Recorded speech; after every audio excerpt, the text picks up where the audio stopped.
Imagine going to sleep in a peaceful medieval village where everyone knows your name.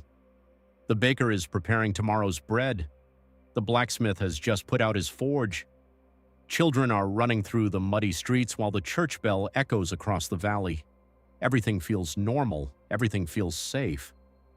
But before the next sunrise, every door in the village will be locked. Every window will be shut. And every person will be gone. Not dead, not kidnapped, simply gone. Tonight, we step into one of the strangest forgotten stories of the medieval world. A village that vanished in a single night, and a mystery that remained unsolved for centuries.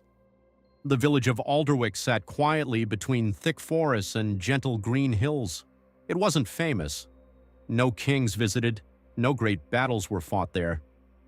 To the outside world, it was just another small farming community, but to the people who lived there, it was home. Every morning began with the ringing of the church bell. Farmers guided their oxen into the fields, women baked bread in stone ovens, children chased chickens through narrow dirt streets. Life followed the same rhythm day after day. The village was peaceful, predictable, safe. At least that's what everyone believed. Then strange things began to happen. It started with the animals. Dogs barked at empty corners. Horses became nervous for no reason. Cows refused to enter certain fields.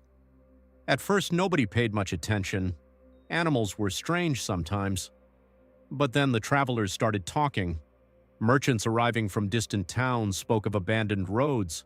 Hunters claimed they heard unusual sounds deep in the forest at night. An old traveler warned the villagers about a shadow moving between the trees. Most people laughed. Stories like that were common in medieval times. Yet, as the weeks passed, the atmosphere in the village slowly changed. People began locking their doors earlier. Children stopped playing outside after sunset. And every night the forest seemed darker than before. One autumn evening, a thick fog rolled down from the hills. The church bell rang as usual. Families gathered around their fireplaces. The smell of soup and fresh bread filled the air. Outside, the fog grew heavier. Soon it swallowed the roads, then the fields, then the entire village. People could barely see beyond their own doorsteps. Around midnight, several villagers reported hearing something. Not voices, not animals, something else. A low sound, like distant footsteps moving through the fog. Some claimed they heard dozens of feet. Others swore they heard whispers. One family later said they heard knocking on their door 3 times. When they opened it, nobody was there, only the fog and silence. The church priest spent the entire night awake. According to later accounts, he watched from the church window and saw dark shapes moving through the mist. He could never explain what they were. Before dawn, panic spread through the village. People gathered belongings, packed food, loaded carts, and prepared to leave. No one knows who made the decision, no one knows who spoke first, but somehow the entire village agreed they had to go, immediately. As the first light appeared over the hills, the villagers left. Families, farmers, children, merchants. Everyone. Some carried bags, others carried only what they could hold in their hands. The village streets filled with people moving silently through the fog, then they disappeared into the countryside. Hours later, the fog finally lifted. The village stood empty. Fires still burned inside fireplaces. Fresh bread remained on tables. Tools lay abandoned where workers had left them. Animals wandered freely through the streets. It looked as if time had suddenly stopped. Travelers arriving days later found no sign of the villagers. No bodies, no wagons, no camps, nothing. Years passed. Rain damaged the roofs. Plants grew through the streets. Windows shattered.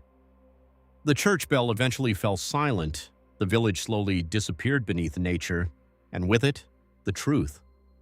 Soon, people began creating stories. Some believed evil spirits had driven the villagers away. Others blamed witches. A few even claimed the village had been cursed. The mystery became legend, and legends rarely tell the whole truth.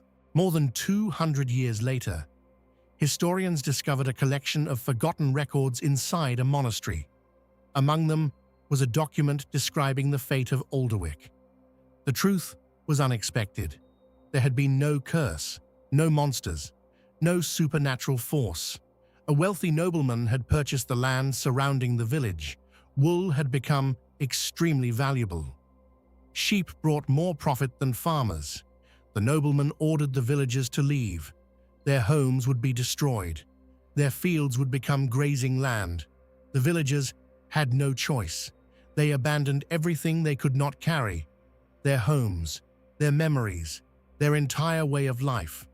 Overnight, their village ceased to exist, not because of magic, not because of fear, but because money was more valuable than people. And yet, standing among the ruins centuries later, visitors still reported feeling something strange, an unusual silence, a sense that the village was waiting, as though the people had only stepped away for a moment and might return at any time.